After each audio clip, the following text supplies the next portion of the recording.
গুঞ্জন সত্যি হলো, প্রভাসের নায়িকা এবার তৃপ্তি। অপরদিকে কেসরি বীর প্রথম দিনে কত আয় করলো, রাজকুমারকে কি টক্কর দিতে পারলো জানাবো আপনাদের। প্রথমে আসা যাক তৃপ্তির কাছে। অ্যানিমাল সিনেমায় অভিনয় করে রাতারাতি তারকা বনে গেছেন তৃপ্তি ডিমরি। এরপর থেকে তার বৃহস্পতি যেন তুঙ্গে, একের পর এক সিনেমা সাইন করে যাচ্ছেন। বছর দুয়েক আগেই গুঞ্জন হয়েছিল সন্দীপ রেড্ডি ভাঙ্গার পরিচালিত সিনেমায় প্রভাসের বিপরীতে দেখা যাবে তৃপ্তিকে। সেই সময় এই বিষয়ে কেউ মুখ না খুললেও অবশেষে গুঞ্জনই সত্যি হলো, প্রভাসের নায়িকা হচ্ছেন তৃপ্তি।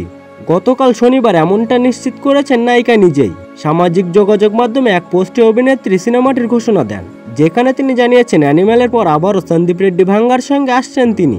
সিনেমাটির নাম স্পিরিট। এর আগে সিনেমাটির নায়িকা চরিত্রের জন্য প্রস্তাব গিয়েছিল দীপিকা পাদুকোনের কাছে। পারিশ্রমিক সংক্রান্ত সমস্যার কারণে তিনি ছবিটি ছেড়ে দেন বলে সম্প্রতি খবর প্রকাশিত হয়। তেলেগু সংবাদ মাধ্যমের মতে দীপিকা অপেশাদার আচরণ দেখিয়ে 8 ঘন্টা কর্মদিবসের জন্য আবেদন করেছিলেন বলে অভিযোগ রয়েছে, যা প্রকৃত শুটিংয়ের মাত্র 6 ঘন্টা ছিল।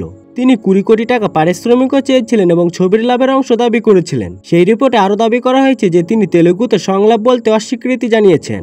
এরপর সিনেমাটির প্রস্তাব যায় তৃপ্তির কাছে।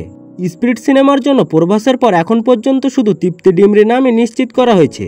জল্পনা রয়েছে যে কোরিয়ান তারকা ডন লিও এই সিনেমাতে থাকতে পারেন, তবে এই বিষয়ে এখনও আনুষ্ঠানিক ঘোষণা আসেনি।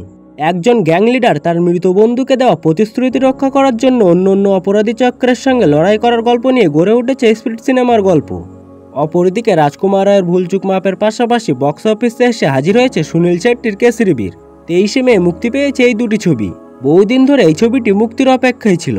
জানা যাচ্ছে এই ছবির বাজেট ছিল প্রায় 60 কোটি টাকা। এখন প্রশ্ন, এত টাকা খরচে তৈরি এই ছবি মুক্তির প্রথম দিনে আয় করলো কত টাকা? চলুন দেখে নেওয়া যাক এই ছবিটি প্রথম দিনে বক্স অফিসে পাস করলো নাকি ফেল। শনিবার সিনেমা হলে মুক্তি পেয়েছে সুনীল শেট্টি ও সুরাজ পাঞ্চলি অভিনীত ছবি কেসরি বীর। রাজকুমার রায়ের ভুলচুক মাপও এই একই দিনে মুক্তি পেয়েছে। তাই বলাই বাহুল্য এবার এই দুটি ছবির মধ্যে বক্স অফিসে টক্কর শুরু হবে। তবে রিপোর্ট বলছে কেসরি বীরের ওপেনিং ডেতে মাত্র 25 লক্ষ টাকা দিয়ে অ্যাকাউন্ট খুলেছে। ছবির এই আয়ের পরিসংখ্যান সত্যি হতাশাজনক বলেই মনে করছেন ফিল্ম বিশেষজ্ঞরা। এইভাবে চলতে থাকলে এই ছবি বক্স অফিসে চলতি বছরের সবচেয়ে বড় বিপর্যয় বলে তকমা পাবে। তবে আবার অনেকেই মনে করছেন সপ্তাহ শেষে এই ছবির আয় অনেকটাই বাড়বে। অন্যদিকে একই দিনে মুক্তিপ্রাপ্ত ছবি রাজকুমার রাও ও অমিকা গাব্বির ভুলচুক মাপ ছবির ওপেনিং ডেতে কেসরি বীরকে জোরালো টক্কর দিয়েছে। ভুলচুক মাপ ছবিটির প্রথম দিনের আয় 6.75 কোটি টাকা। প্রথম দিনে নেহাত মন্দ আয় করেনি ছবিটি। সপ্তাহ শেষে এই ছবির কালেকশন 1 লাফে অনেকটাই বাড়বে বলে আশা করছেন ফিল্ম বিশেষজ্ঞরা।